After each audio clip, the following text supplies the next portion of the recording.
So my name is Claire. I live in Queens, in New York. I'm a proud Queens resident, but I grew up in North Dakota. I've lived in Queens for the last 8 years. Before that, I lived in Chicago and LA. And I happened to be in Queens during the pandemic. And in the summer of 2020, in the entire year of 2020, I, like many people, I'm sure, signed up for a lot of online things, doing a lot of stuff online. And prior to signing up for a lot of online things, I was already really bombarded by the outside world, by my email inbox, by social media feeds, and I was really bombarded and angered and overwhelmed by this phrase, these unprecedented times. Because a lot of what we were and are experiencing is not unprecedented. And in particular, when George Floyd was murdered in the summer of 2020, I was really frustrated with talking about that event as being unprecedented, because it's not. So one of the ways that I tried to channel my anger was by signing up for more online things. And it was at one of these online things that I heard something that changed the way I thought about not just activism and social change, but myself. So this online thing was hosted by two best friends. It was a call in the fall of 2020, and the women who hosted the event are named Aurora Archer and Kelly Croce Sorg. And they are entrepreneurs, writers, podcasters, and they have a company called The Opt-in. And this talk was in preparation for the 2020 election, and it was about talking to people in your life, your friends and family, and having difficult discussions around race. Now, what made these two women very qualified and interesting to listen to when it came to this subject is that Aurora is Afro-Latina and Kelly is white. And they had been friends for a long time. But after a certain period of time, these differences between them and how differently they were being treated out in the world, it became too big of a thing to not address with as deep a friendship as they had cultivated. So they started talking about it. And Kelly began reading some books that Aurora had recommended, and it became a relationship where this was a part of their everyday life, talking about systemic racism and white supremacy, and it sounded like it was really difficult.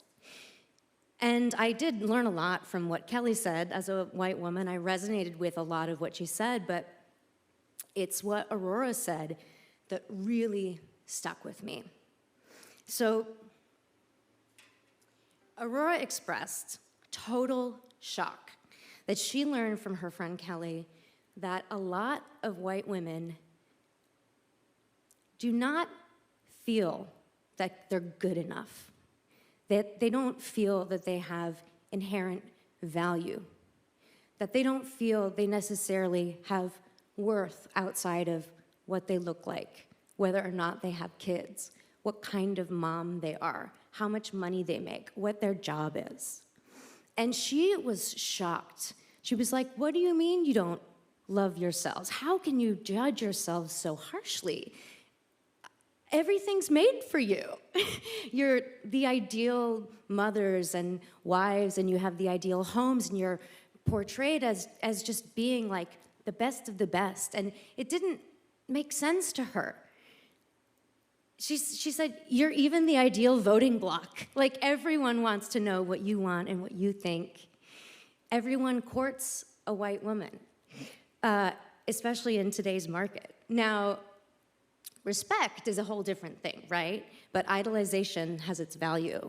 And so they began speaking about that and about how to build inherent feelings of self-worth and self-love.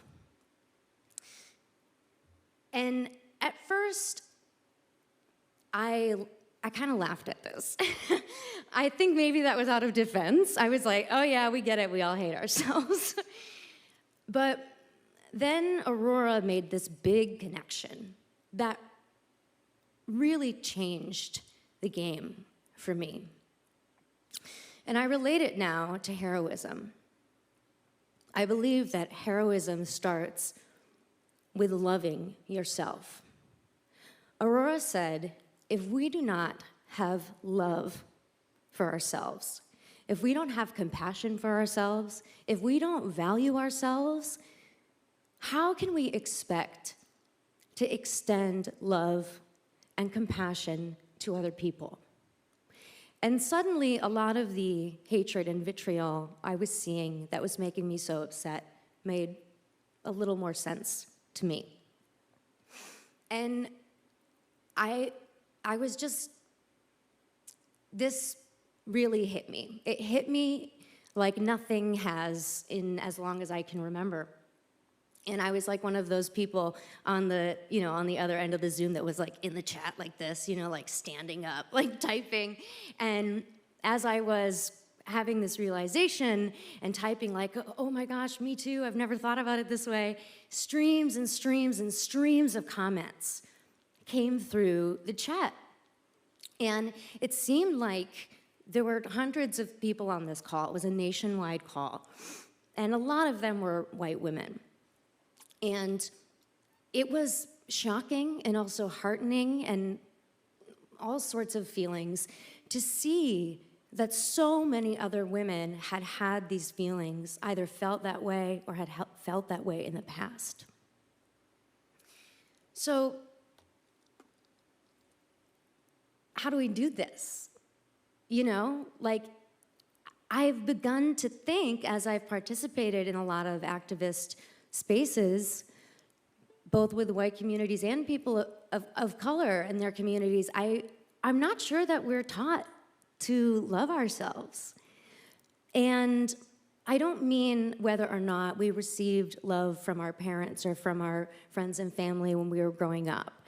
I mean from our society and the larger world that we live in. As a woman, for me, I often am comparing myself to people constantly, especially on social media. It's about, how much money I make or how I look or what value I can bring to the table for a company or for an organization. So I started thinking about this, like, how can I learn to love myself? And I started to realize that, well, I better figure out a way, because this thing we've been doing, the punishment and self-hatred and anger, is not working. So we have to learn how to do this, loving ourselves and then spreading that love to other people.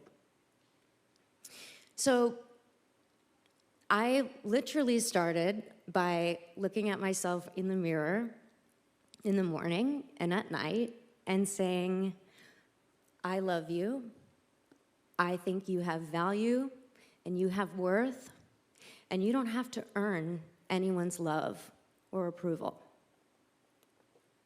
And I've been starting to realize that there are things that I love about myself.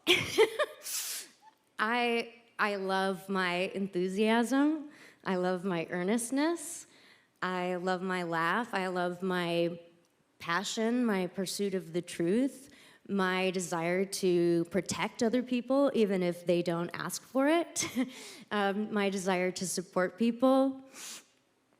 I love how much sleep I need. I love how much I like to cook and eat food, and there are a lot of things to love about ourselves, but